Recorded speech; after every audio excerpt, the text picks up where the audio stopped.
All right, we're talking about Jesse Martin. He used to be a member of your church, right? Yes, Had she always been around this country? Jesse, his family Yeah. moved to the area known as Jack's Fork. Now, is that where she lived when she died? No, that's up the creek there where Al got all the family stuck in that Oh, Jeep yeah, and that. right. And that Well, they moved there when she was a young girl. so she was born elsewhere, right? She's born up around New Zion, where New Zion Church was. Yeah. She's born in that area. Her mother was a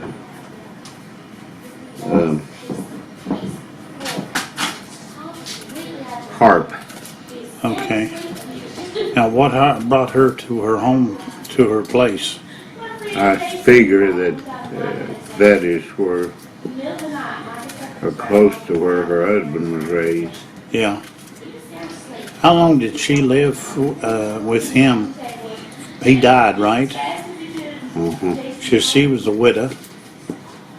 How long did she, were they married before he died? Well, I expect probably about 40 years. 40 years. Jesse's husband was a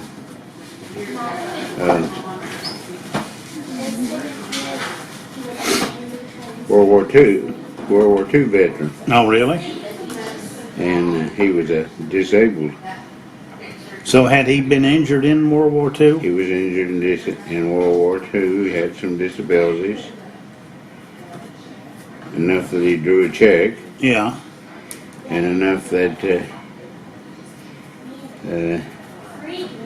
they were in the bugwood and logging business and gardening business. Jesse did his work and hers too. He could do as much work as any man that ever lived in this country. I guess she was used to that. That was probably a neighborhood thing to do, right? Well, she told me when she was a teenager, they didn't have no horse, and they wanted to make a garden, that she and her brother Floyd took turns pulling the plow. One of them would be the plowboy, and the mule, one of them would be the farmer. Okay. And they would put out a garden. How many was in her family? Well, there was, I'm thinking that Jesse was probably the oldest, Yeah. or close to the oldest. There was Herman. There was Floyd. There was James Ory. There was Mary Phyllis. Here, I have a dollar bill sitting in the trash can. That's strange. And there was Osie.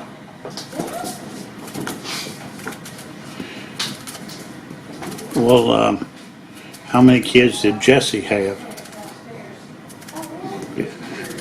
Jesse had only two that lived very long. Now there's a bunch of infant graves and early childhood graves and stillborn graves out there in the cemetery that were Jesse's children. Really? But she had only two boys that lived to adulthood. And they were handicapped. They were not necessarily handicapped in the same way. Yeah. Carl was slow in every way, and Roy was bipolar. Now, those two kids spent their an adult life under the care of Jesse? No, They didn't? Only Carl. Only Carl. Roy married and in high school, Really? and had a daughter, and his little wife grew up and he never did. Yeah. And she finally divorced him. Okay. Now, is he still living? Or lives in Nicholsville, somewhere up there. Oh, okay. Didn't he come to church once in a while? He used to come regular before he Because I moved. remember what it looked like. Before he moved, he used to come regular.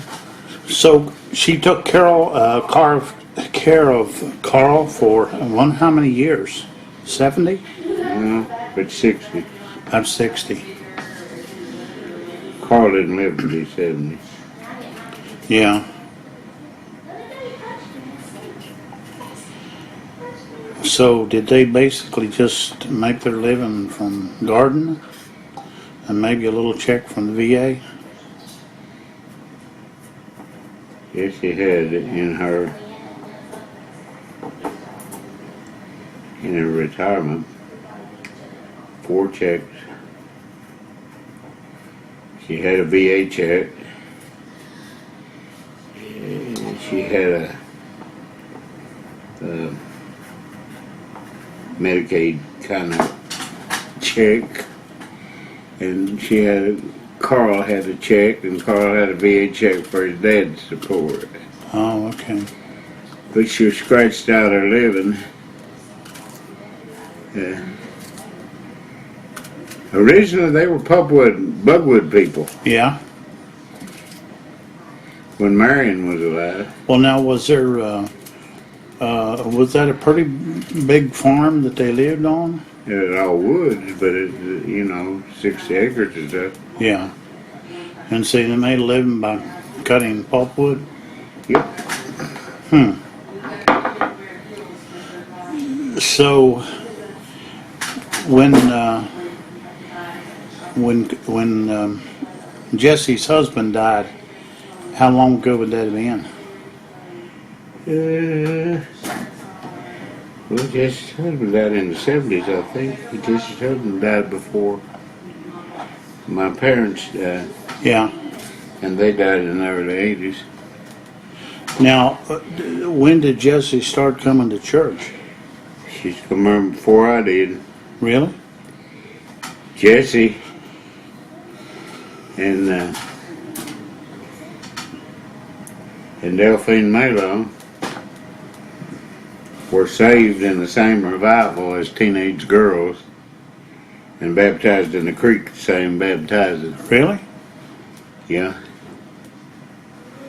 That'd been a long time ago. Yeah, it'd been a long time ago. Because the pastor that did Delphine's funeral was their neighbor. And he had recorded an interview like this with Delphine on his cell phone when she was talking about her and Jesse getting saved and getting baptized. And he played it at her funeral as her own testimony. Now that's a good thing, wasn't it? Yeah, that was a beautiful thing. Well, now Jessie was, she was a bit of a singer, right? She was a very talented person. Jessie thought herself as an old timer, even when she wasn't an old timer. Yeah. And she had all of the songs memorized that she listened to on the Grand Ole Opry on Saturday night.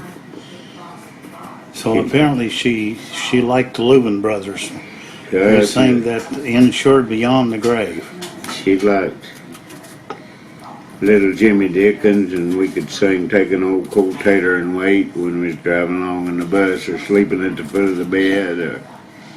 And she liked them sad songs like Put My Little Shoes Away. Yeah, tearjerkers. Yeah, she liked them tearjerkers. Now, she'd sing some of that? I mean, she could sing some of those? She'd sing, I mean, the only one she'd sing in church was, she'd sing The Old Olive Tree, Neath the Old Olive Tree, and Insured Beyond the Grave. But she'd sing with you if you was hollering in the church bus or going So on a trip. we'd have to say she was one of, probably one of Jimmy Dickens's oldest fans, right? Yeah, she was one of his regulars anyway. Now, do you figure she wrote those verses down? No, She just memorized them. she did them like I've always done songs. She just heard them so many times that, Yeah. and sang them along with the radio, that they came natural for her. Now, in those days, they wouldn't even have any TV, right?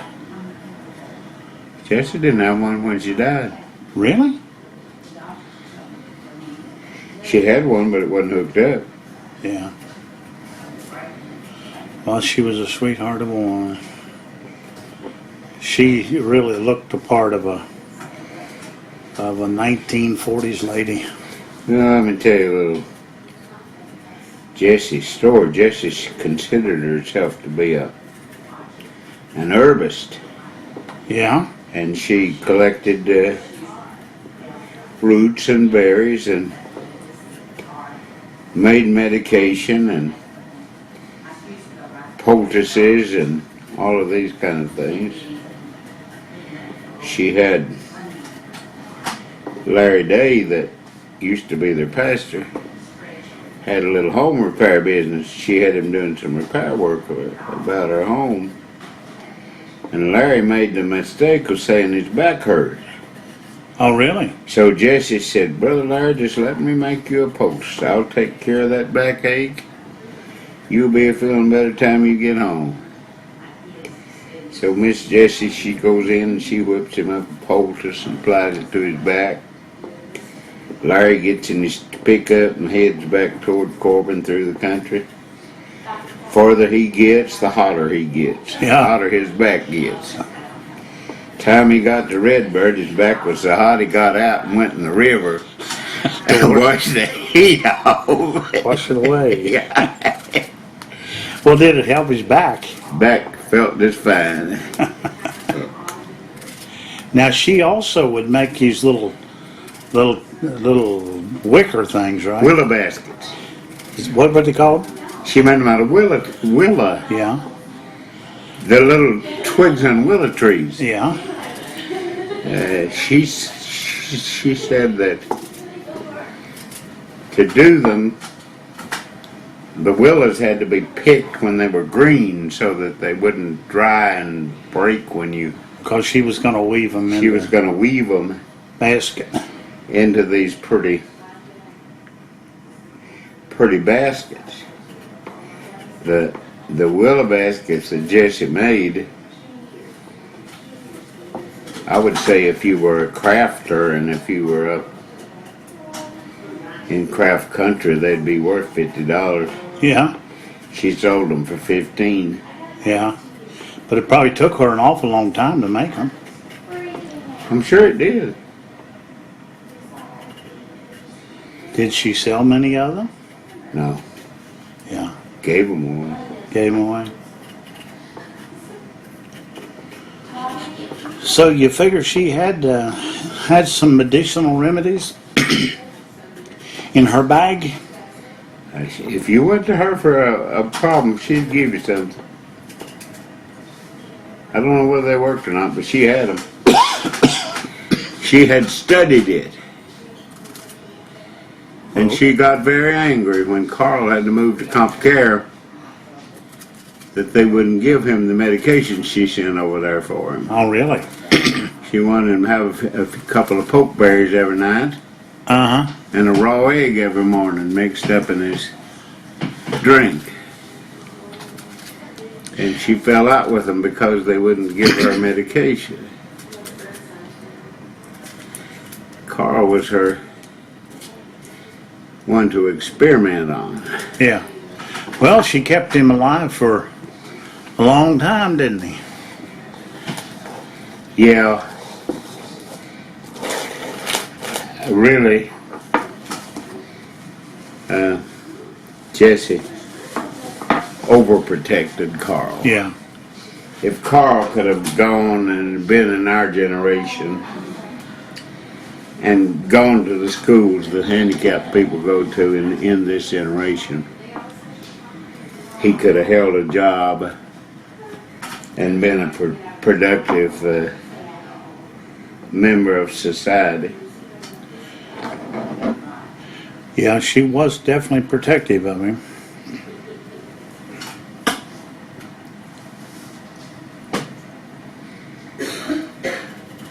So she finally got down to where she really couldn't take care of him much. Yes, she got down to where his needs were more than she could take care of. Yeah, He would fall and she couldn't get him up. because she wasn't a very big woman. And he wouldn't try to get himself up. Yeah. Did she ever express any regret for a lifetime of care like that? Oh no, the thing she regretted is that she didn't get to take care of him all the way up to the end. Yeah, that was probably her goal, wasn't it? Right. That there would likely have come a time in which she couldn't keep up.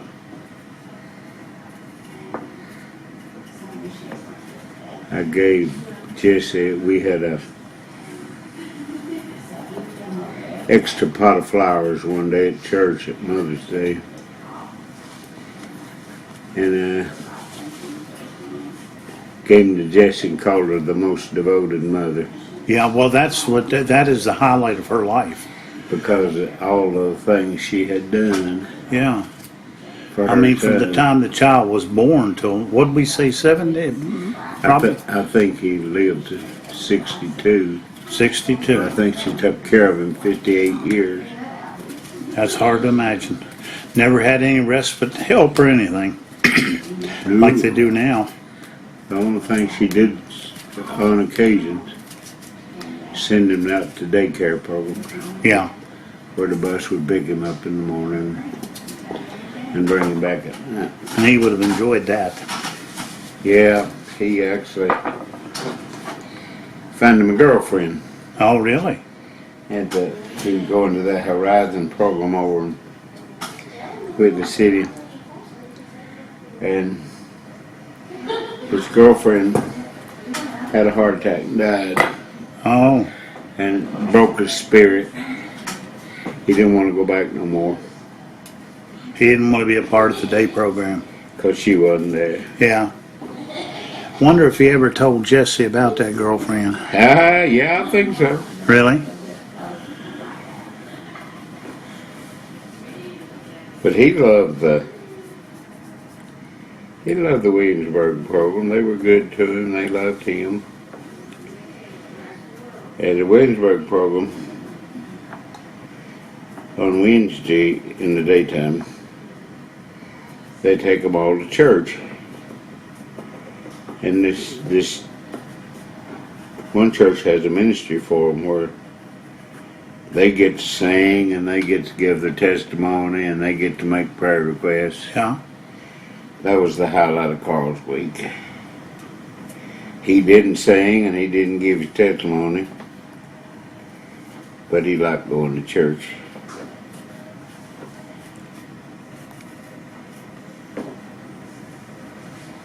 About how long has it been since Jesse's been dead? 2 years. 2 years. Jesse had this little preacher friend named Paul Chambers, Yeah.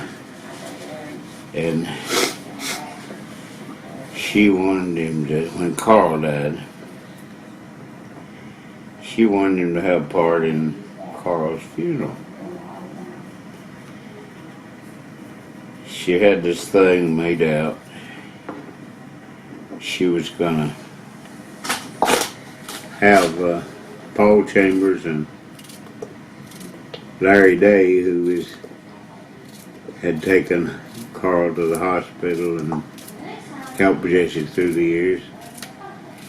And Larry told her, they said, "Now Jesse, I'll do it, but I won't do it unless you let the pastor be part of the program, Yeah. part of the funeral, because it's at the church." Said, we'll do it, but he said, it's not right. I know people do it, but it's not right to go into a church and the man's the pastor and Yeah. not let him have something to say. So Jess agreed. And it was, Paul was going to make the opening remarks, and Larry was going to read the obituary and talk about, well, I think Larry baptized Carl, really. And I was going to bring a short message. Well, so they listed there on the program, Paul Chambers, Larry Day. Well, Paul decided that because his name was first, he was the main speaker. Oh, okay. So we go over to the funeral home, and the funeral director explained it to him, and it's all settled. We come back to the church the next